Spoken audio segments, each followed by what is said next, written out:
better living through technology, or how I want to stop worrying and live with my phone. Um, yeah, this is a little chat today, less book related, though of course always book related, about me and my phone. For some context, just because whenever I do one of these videos, I don't want anyone to take it as me making my personal pronouncements on this is how the universe should be, this is how the universe is, or anything like that. This is me talking from my little corner of the world. It's late April 2021. I'm in Canada. We are in the midst of our third wave of the coronavirus, and all the kind of the attendant anxieties about that. I've had a death in my family fairly recently. Got a new puppy. You know, sad and happy stuff. Uh, both sad and happy stuff happening. Um, it all kind of takes a little bit of a toll on a person. Your energy reserves are get lower. Um, I decided that in my own little corner of the internet world, I was going to take a break from BookTube at the moment, just because I was maybe through my tiredness or whatever, I was just kind of injecting that with my own negativity, kind of projecting that on my own insecurities, my own kind of like, oh, I'm not good enough kind of stuff. Um, and a part of that was that I wasn't I wasn't reading that much. I felt like I was doing a lot of stuff, but I was doing a lot of stuff that I wasn't enjoying. um and even with taking that break from BookTube, I still wasn't really kind of getting my reading in. What I found I was doing is I was just um scrolling on my little box. Actually, the actual box is filming this because it is such a central part of my life. That's one of the things that come to realize. Well, I kind of knew it already, but it's like it's kind of a truism. It's the joke of like, oh God, if we lost our phones, it'd be like losing a limb or something like that. Um, but I was realizing I wasn't particularly that happy. I wasn't getting my reading in. I was feeling anxious. I was feeling tired, and I could do something drastic. I could quit my job, throw away all the technology, wander the world, or go find some kind of mountain retreat and just retreat there and only read books and just I don't know, subsist on twigs and berries or something like that. Um, Instead, because I think you all have those sort of crazy impulses. It's like, well, what's something actually small and measurable change that I could do in my life? A very humble, tiny change that I could do that was well within my powers, and that hardly takes any effort at all. And for me, that was taking my cell phone, and instead of taking it to bed with me at the end of my day and scrolling through it and watching things, and then also getting up in the morning and immediately grabbing it the first thing I do, and turning it on, and like scrolling through, looking at the news, looking at all the videos, and doing that, and then kind of getting up and having headphones plugged in, and my day went, okay. um what I'm going to do is I'm going to come in here, uh put my phone down, plug it in, turn it off, and leave it here. Go to bed, and when I get up in the morning, not immediately rush in here and grab it, but go through, feed the little puppy, because the little puppy is very, very hungry little puppy. Take everybody out, have breakfast, and do another kind of just good long session of reading there. And so I've been doing that. I've been doing that for, it's not actually that long, but I just wanted to talk about it. I thought it was like an interesting thing. I've been doing this for about 10 days. This number of days here, whenever I get around to editing and actually putting this up. And I just wanted to sort of talk about the benefits of it. Benefits and challenges. The benefits are immediate. I was getting good solid sessions of reading in, which is the thing that I love to do. It's the thing that enriches me. That it doesn't. It's one of those things. It's like it's not empty calories. It's something where like, oh, I feel like I'm getting something out of this, and it's also something where you're sort of sitting quietly and reading. It's just yeah, yeah. If you're a reader, you know what that is. You know what that is to get reading, get reading in. But I mean, I could see that applying to anything else you actually love that wasn't connected with the little box. Um, and number two was I was actually going to sleep earlier because reading is a less of a arousing thing. It's not like it's not like videos or things like that, which you could kind of just it'll kind of rev you up a little bit. The excitement factor, it can keep you awake past the point where you would actually naturally go to sleep.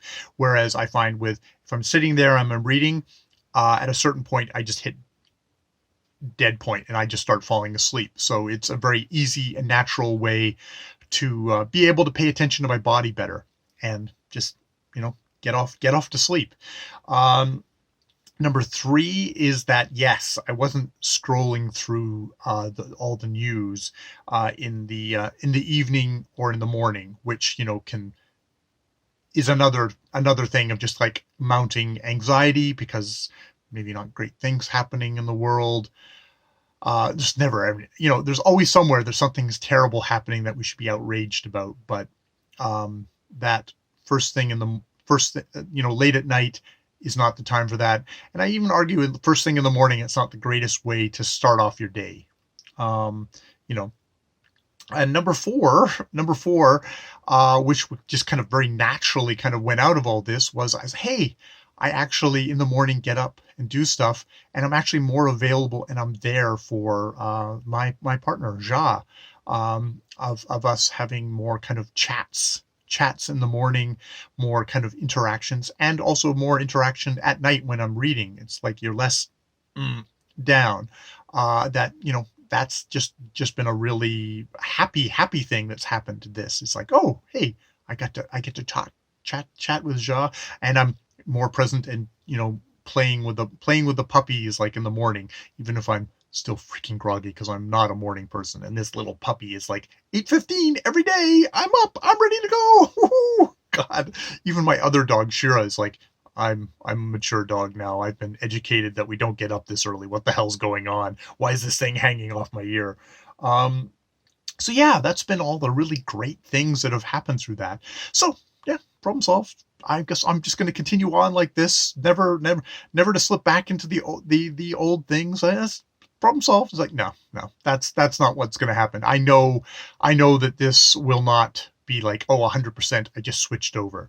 That there's going to be challenges to adopting this new behavior. I mean, and the first thing is the old way is the way I've been doing things now for however long cell phones have been around. I've been able to carry basically a TV set, a newspaper, amazing radio filled with cool people talking about super interesting things that I am interested in. It's could have been a ton of years now that I've been able to carry that into the bedroom and then start my day immediately plugging myself back into that at the beginning of the day. So I know that just simply as an old habit, that's going to be difficult. That's going to be a difficult thing to break. And I mean, and also it's just as I said there, it's tempting. There is so much cool stuff, fun stuff, interesting stuff on here that can pull you away from other but less more measured, more cool mediums. Cool in the sense of it's not like flashing lights and everything. It's like it's interacting with text is much more you and the text, and you have to bring your own. You have to bring a certain amount to it, which for me makes it is probably one of the joys of it. Is I get to that kind of effort of working with text. Effort in a fun way. I don't know. It's not like it's hard for me to read, but yeah, that's a whole nother discussion. But Yeah, so the flashing lights is very tempting. And sometimes I will go to bed and I know I've done this before. It's just like, oh, I'm too tired to read a book. So I'll pick up the phone and I'll start watching really dumb videos. And dumb or just kind of videos that are supposed to be fluff and just entertaining. It's just like, oh la la, it's like easy, easy, easy stuff. And that's why television is a thing, as people plop down in front of it, turn it on, and after the long day can just kind of like be there, and it's just sort of something that washes over them. And I'm lucky. I'm somebody who doesn't really get insomnia, but I have found myself doing that thing of like, oh, I can't sleep. Oh, I'll put a podcast on for 15 minutes, and sure enough, within a little bit of time, I'll be asleep virtually. For me, because I am blessed, it's like virtually a couple of minutes go by, and then I am completely unconscious, and I wake up halfway through the night and it's still playing in my ear, and I kind of put it to a side or whatever like that. But so I'm using it that way. And and number five, which is this would obviously come a lot higher on a lot of other people's lists, is just the demands of life. I'm sure there's lots of people, including myself, in certain circumstances where you can't just cut yourself off from the world. That they're someone with, like, you might have a loved one who, if they have a medical emergency in the middle of the night, they need to contact you. At this point, Ja has still got her phone beside her. I'm not making decisions for her, so there is a conduit that way for the people who would be contacting us in the middle of the night. But that is something that I'm going to have to, that'll be another challenge. Is that just because I want to have strict no phone once I get into bed, doesn't mean that there's going to be times when I might actually have to use it as a phone or texting or communication device, versus just sort of all the entertainment stuff, which is a lot of things that have been kind of sucking things out. So that is one of these things of like, okay, I'm going to need to kind of address the challenges, as far as kind of like old ways go. It's an old habit. So, persistence, and replacing that old habit with this new habit of making it a habit, making it okay, it's this time of night, the phone is going to it's going to sit right here. It's going to get turned off, going to get plugged in, and just saying like, this is the new habit, and be mindful of it. Maybe track it for the first while until it becomes just second nature of like, okay, it's sitting down here doing that. And there's the whole thing of like, yeah, temptation of like, oh, there's so much cool stuff and on the internet. And it's not one of these things where I'm saying to myself, well, that's it, I renounce the internet. It's like, no, but say, hey, you know what? From this period to this period, we're not going to have YouTube. We're not going to have all the news sites. We're not going to have Netflix.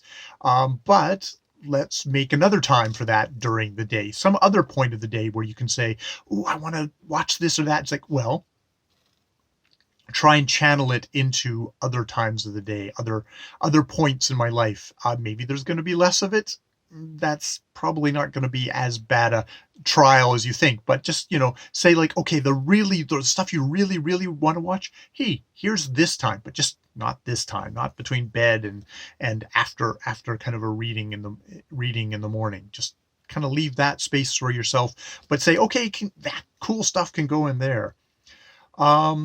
If I'm too tired to read at night, or I feel like, oh, I'm so brain dead, I can't read Don Quixote. Actually, Don Quixote is probably a bad example because no, Don Quixote can be fun and slapstick, but he can also be challenged. There's some parts of the Quixotes that can be challenging, but saying like, okay, find something, a really light book to have on hand that you can read, that is super light, super unchallenging, maybe a reread or something like that you can just have there and dip into and enjoy, but isn't going to make as much demands, and then you're asleep because you're that tired anyways. Just to make that little gap.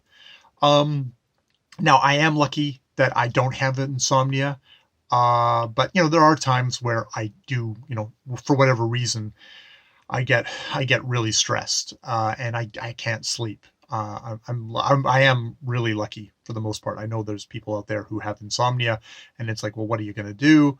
Um, for myself, probably what that is going to look like is if I just absolutely cannot sleep, I try like kind of maybe doing a kind of a meditation or kind of a body scan and all that sort of kind of stuff to kind of occupy your brain and kind of just ground yourself and breathe and maybe let go some of the anxieties in the world. Is just say, okay, I'm going to get up and I'm going to go somewhere else. And at that point, if I can't read because I don't want to disturb Ja, I yeah, away from the bed, you could click on the phone and watch something, but I do that away from the bed. Like say, no, you can't do that in the bed. So that sort of thing to kind of address insomnia, which for me is rare, but for the eventualities that it does happen, it's thing. Um, and as for kind of the demands of like sometimes like holy crap, there's like a family emergency going on, or there's horrible stuff that's happening that is actually urgent. The news oftentimes seems like you can wait a day and suddenly it's not that urgent, but there's some stuff like maybe there's I don't know, the forest fire is coming or something like that. And it's it's consumed the town out just outside of town, but is it coming this way? And you need to be like on the alert. Calm down, calm down. Is just to say, okay, well, maybe in those circumstances, the phone is going to be coming back into the bedroom, but not putting it by the side of the bed where you can reach out and grab it, but by putting it at like, the foot of the bed, putting it somewhere well out of reach that you have to physically get up out of bed, grab the phone, so that it is kind of changed back. It's changed back to its oldie time thing of being just simply a phone, something that you talk to people on, or that, or urgent texts come through that you hear the chime, but putting it out of reach, to just, to not do that easy, oh, I'm just in bed, I can't sleep, I do this motion, and then suddenly you're bathed by the neon light. Well, it's not even neon light, but the glowing light. So yeah, and I mean, I think with all these challenges, the kind of the guiding principle is going to be, yes, I will slide back into the old habits, but to gently just kind of put myself back into the new way, is just like, okay, notice, oh, last night I did take the phone into the bedroom and I looked through stuff and I didn't do any reading. It's like, oh yeah, you did that, but hey, tonight we're going to put it back again and just let's keep on going, and hopefully kind of just gently lovingly over time switch the ways, is my grand plan for myself. I guess also grand plan for myself is just talking about it publicly here, just kind of saying it publicly. It helps me organize my thoughts. It helps me kind of go through, oh, these are the benefits, these are the challenges, these are how I might address the challenges. It's like actually talking this out loud is the way my brain works, is how I think about stuff. But it's also kind of acknowledging it. This is a real thing. This is a problem that I have, and saying it out loud, telling other people about this problem I have, even if everyone's just like, okay, next video. It's like it helps me make it more real, make myself makes myself more likely to actually go through with this kind of a change for myself. So yeah, it's better living through technology, not tossing the technology away or denying it, just saying no more, but like learning to live with it better, learning to live through it better. There's so much in our world today, and I'm trying to make deliberate. I make a deliberate choice, versus just simply stimulus response. It's like saying, let me interrupt that. Let me interrupt the stimulus. Oh, more response by saying, hey, you're getting stimulus here. Do you want stimulus here? Do you want a different thing here? Would this other thing make you happier? And, how can you organize your life that way to make it better? So it's a very small, humble choice. I feel like it's already kind of, listing those benefits, I can see it's like, oh, this has actually already made a positive difference in my life. So yeah, I just wanted to share that. That's my long ramble on that, on this device. It's not an evil device. It's just a device. It's just technology, and you know, technology isn't bad. It's just it's using it thoughtlessly can get us into lots of difficulties. Gets myself into a lot of difficulties. I know that for myself. Um, so yeah, just trying to be conscious. Hello, am I awake? Am I awake now? A little bit awake now. Small steps, small steps. All right, more videos later.